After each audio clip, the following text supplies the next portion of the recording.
कबूतर एक ऐसा जीव है जिसका सबसे ज़्यादा जुड़ाव कहीं ना कहीं इंसान के साथ होता है।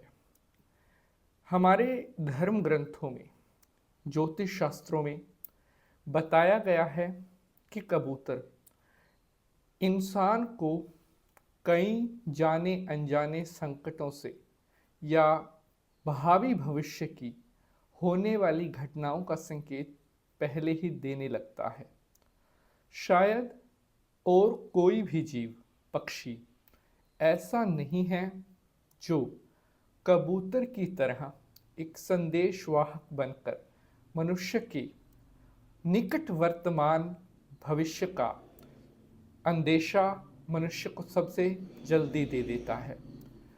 और कबूतर के द्वारा दिए गए इशारे अगर हम समझ लेते हैं तो हम भविष्य को भी जान सकते हैं। बहुत से भाइयों ने इच्छा प्रकट की थी कि पंडित जी, क्या कबूतर को दाना डालना चाहिए या नहीं। जो लोग डालते हैं कबूतर को दाना, उनके लिए ये एपिसोड बहुत इम्पोर्टेंट होने वाला है, क्योंकि आज मैं कुछ ऐसे राज बेपर्दा करने वाला हूँ जो आपके जीवन की अहमियत, आपके जीवन की डायरेक्शन को पूरी तरह से बदल करके रख देंगे। हर मनुष्य के जीवन में उतार चढ़ाव आते रहते हैं। मनुष्य जैसा कर्म करता है वैसा वैसा फल उसके जीवन में आता रहता है। कई बार मनुष्य जब बहुत ज़्यादा परेशानियों में, संकटों में घिर जाता है तो सोचता है कि मैंने तो अपने जीवन में कभी किसी का बुरा नहीं किया, कोई पाप नहीं किया, फिर मुझे इतना कष्ट क्यों भोगना पड़ रहा है। तो शास्त्र कहते हैं कि मनुष्य जाने अनजाने में जैसे कर्म करता है उसका प्रायश्चित करना ही पड़ता है। अगर आप कबूतर को दाना डालते हैं तो इसका बहुत गहरा असर आपके जीवन पर पड़ता है। और शायद आज तक कभी किसी ने आपको बताया नहीं होगा कि कबूतर को दाना डालने से होता क्या है। क्या आपके जीवन में कोई मोड़ आता है या जीवन में आता है कोई बहुत बड़ा परिवर्तन। कबूतर एक ऐसा पक्षी है जो संकट दूर भी कर देता है, लेकिन कई बार संकटों का कारण भी बन सकता है। समझना बहुत ज़रूरी है किस स्थिति में हमें क्या संकेत मिल रहा है। अगर आप कबूतर को दाना डाल रहे हैं या डालते हैं तो आपको मैं जो आज बताने वाला हूँ अपने कान खोलकर ध्यान से सुनना होगा, क्योंकि अगर आपने ये जानकारी मिस कर दी तो आप आज बहुत कुछ यहाँ से मिस करने वाले हो। लेकिन अगर आपने इस एपिसोड को कंप्लीट देख लिया तो मैं आपको एक बात कहता हूँ, इस एपिसोड को आप लाइक शेयर मेरे बिना कहे कर जाओगे। बोलिए शंकर भगवान की जय। नमस्कार, मैं पंडित नितिन शास्त्री। अगर आप डालते हैं कबूतर को दाना तो क्या होता है।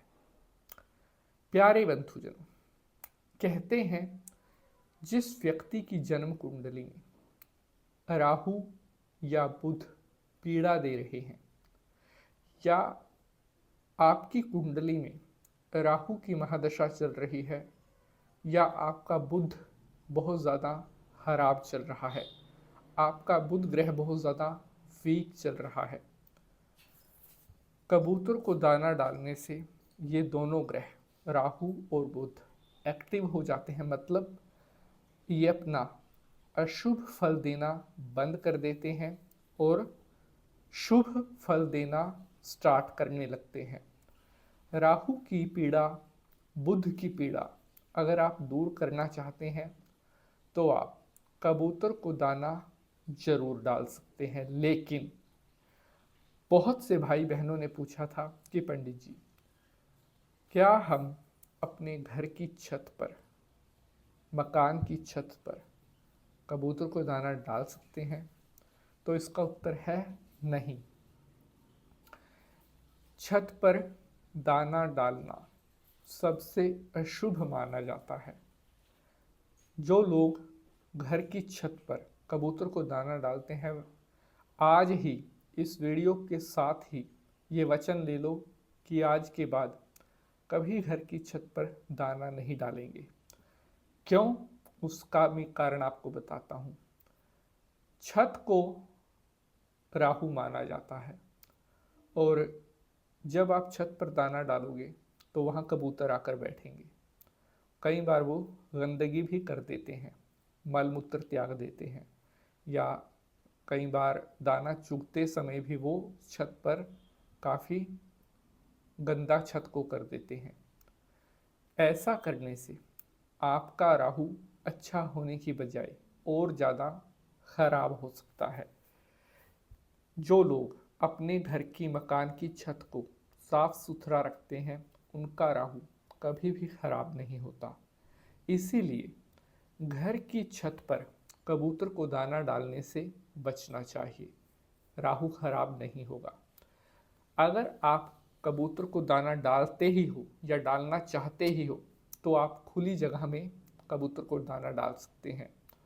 आप चावल डाल सकते हैं, अनाज डाल सकते हैं, भीगा हुआ चना डाल सकते हैं, बाजरा डाल सकते हैं।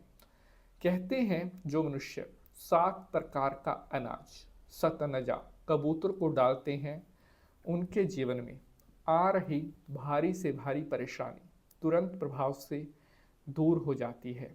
ग्रह प्रबल होने लगते हैं और बुध ग्रह स्ट्रोंग होकर शिक्षा, इंटेलिजेंस, क्लेवरनेस और याददाश्त, इन चीज़ों का आशीर्वाद प्रदान करता है। जिन लोगों का बुध ग्रह मजबूत हो जाता है, ऐसे लोग अपने जीवन में बहुत ज़्यादा तरक्की करते हैं। अगर आपका बुध और राहु दोनों खराब हैं तो ऐसा व्यक्ति अपने जीवन में कोई भी डिसीज़न नहीं ले पाता। डिसीज़न लेने में हमेशा गलती करेगा या अपना पैसे का बहुत ज़्यादा नुकसान कर लेता है। तो इसीलिए कबूतर को दाना डालते समय बस आप ये ध्यान रखें कि उचित जगह पर डालें, उचित समय पर डालें, जो आपके भाग्य को चमकाने वाला होता है। लाइक, शेयर, सब्सक्राइब जरूर करेंगे अगर आपको वीडियो अच्छा लगा है। मिलेंगे नेक्स्ट किसी नए विषय के साथ। हर हर महादेव।